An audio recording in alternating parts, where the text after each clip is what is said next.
Welcome to Workplace Psychology with Dr. Martha Grajdek. I'm Dr. Martha Grajdek. This podcast examines a wide variety of work-related issues through the lens of industrial and organizational psychology.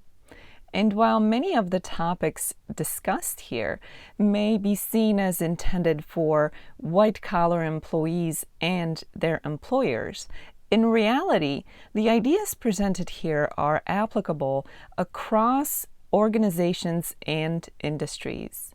Additionally, many of the topics discussed here may be applicable outside of the workplace. I encourage you to examine what's presented here, apply what makes sense to you, and simply discard the rest. Hiring errors are predictable and preventable when you understand the biases. When it comes to making hiring decisions, it is all too common that some kind of bias is involved in that decision making. Maybe it's one type of bias, maybe more than one at the same time. Let's discuss some of the most common types to give you a better understanding of how allowing biases to get in the way can affect how successful the hiring results end up being. A halo effect bias is one where we might take one characteristic of a person and make assumptions in terms of the existence of other characteristics that that person might have in our assumption without any kind of evidence to support it. For example, if you perceive a person to be personable and friendly, you may make assumptions about their capabilities for the job or level of knowledge without any other evidence to support such assumptions. But simply because you notice the positive characteristic about them, you're much more likely to make assumptions that they have other positive characteristics without any actual evidence. And of course, this would work if we noticed a negative characteristic and then made assumptions with no further evidence about that person having other negative characteristics.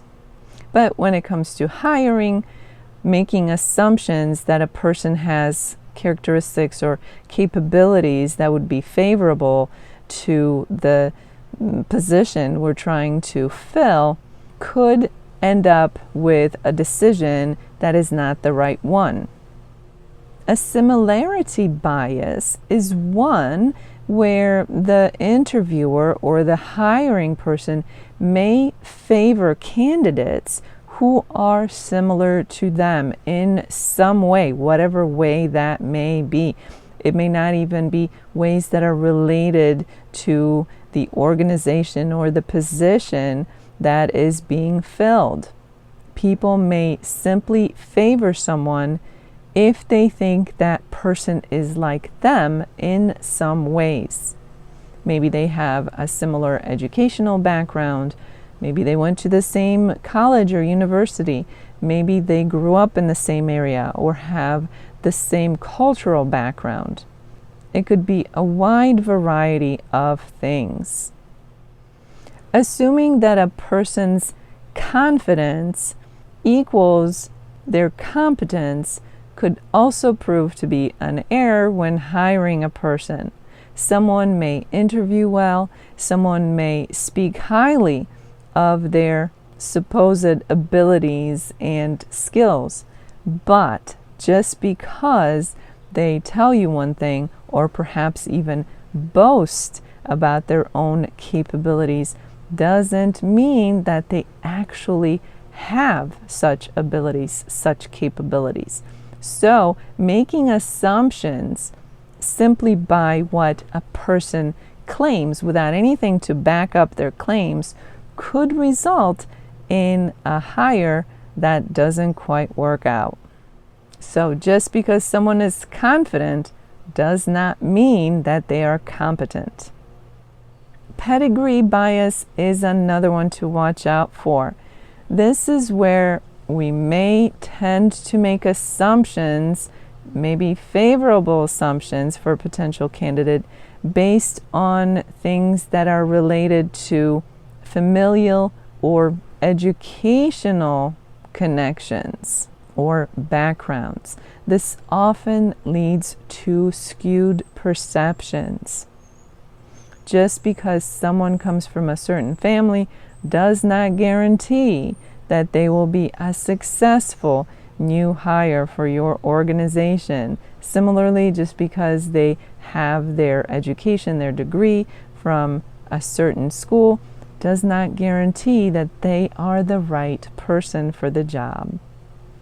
But it is all too easy to make those kind of pedigree biases filled with assumptions. The reality about biases is that most people have some kind of bias for or against something. So when it comes to hiring, we have to be extra careful to not allow our personal biases to get in the way. This can be especially tricky if an interview process or hiring process involves multiple individuals at the organization, because each one of those individuals will likely come with their own biases, and if they are not aware of them and if they don't keep them in check, these biases may interfere with making the right selection. One way to alleviate these likely errors in hiring is to stick to formal, structured interviews. Make sure that any work samples that are produced by the candidate are actually related to the kind of work that the new hire would be asked to perform at the organization.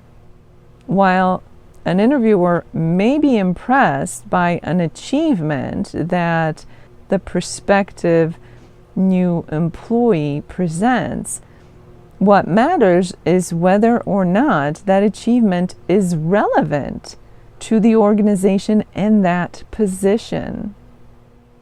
Get some basic information and consider using some kind of scorecards that are relevant to the position you are trying to fill before you get into free-flowing discussions or conversations that expand on basic information before you. Scorecards can really help to keep biases in check and can keep the focus on what is important for the position that is being filled. Don't forget about reference checks. Those can be easy to either skip over or not utilize to their full capacity. Rather than looking for adjectives, ways in which a person is being described, look for patterns that will serve your organizations, or patterns that may be a red flag. Pay attention to the candidate's experience, how transparent they are. Implement feedback loops as a way of getting to understand your potential candidate in a better, more substantial way. And just because you as the hiring individual do everything right, cross all your T's and dot all of your I's, that still does not guarantee that the new hire will be the right person for the job. They may very well be, or they may end up being the right person for the job with the right kind of support and guidance. This is why it's so important to establish at the very beginning expectations and regular check-ins for 30, 60, and 90 days post-hire.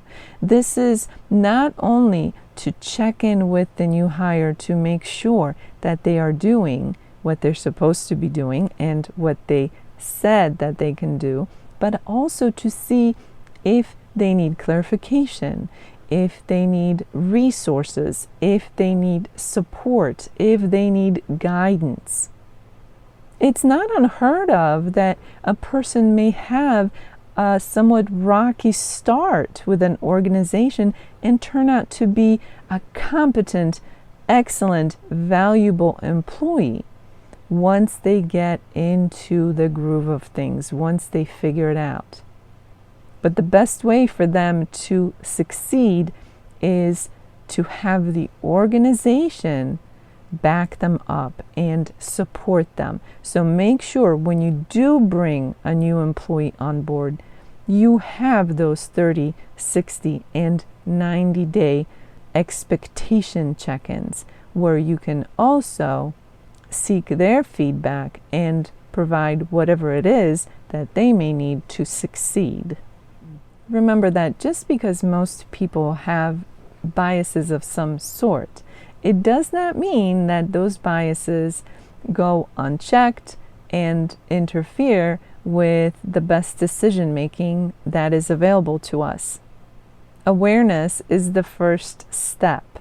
So be aware of your biases and stick to structure as a way of selecting the best candidate for the position you are trying to fill. As this episode comes to an end, let's review what was discussed.